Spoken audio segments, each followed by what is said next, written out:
छी अपना सबके मिथिला संस्कार पर स्वागत करै छी। एकटा छोट छिन गीत दै छी, ताहि लऽ कऽ उपस्थित भेलहुँ हँ जितवाहन के गीत लऽ कऽ। तऽ अपने सब सुनू ई गीत आ लाइक करब, सब्सक्राइब करब। तऽ सुनू। हमरा अंगना में जितवाहन एलखिन, हमरा अंगना में जितवाहन एलखिन, जितवाहन एलखिन, जितवाहन एलखिन, जितवाहन एलखिन, जितवाहन एलखिन, हमरा अंगना में जितवाहन एलखिन, हमरा अंगना में जितवाहन एलखिन।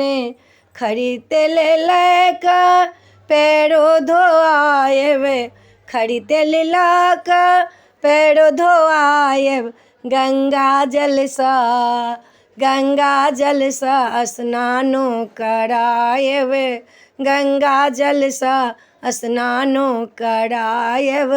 हमरा अंगना में जितवाहन एलखिन, हमरा अंगना में जितवाहन एलखिन।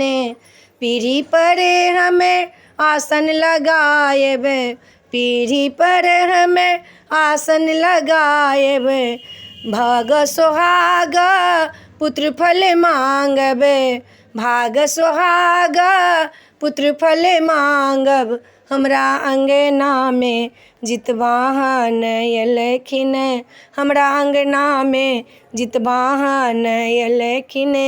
चरण के धोए धोए चरणामृत पियब, चरण के धोए धोए चरणामृत पियब, चूड़ा दही भोजन हम कराएब, चूड़ा दही भोजन हम कराएब। हमरा अंगना में जितवाहन एलखिन, हमरा अंगना में जितवाहन एलखिन। उजरे उजरे गुड़े सेहो भोग लगाएब, आम के आमोटो, आम के आमोटो सेहो हम चढ़ाएब। हमरा अंगना में जितवाहन एलखिन, हमरा अंगना में जितवाहन एलखिन। एहि वीडियो में आइए अपने सबके नीक लागत, चैनल सब्सक्राइब करब, लाइक करब, कहऽ के नहीं बिसरब। जय मिथिला, जय माता जी।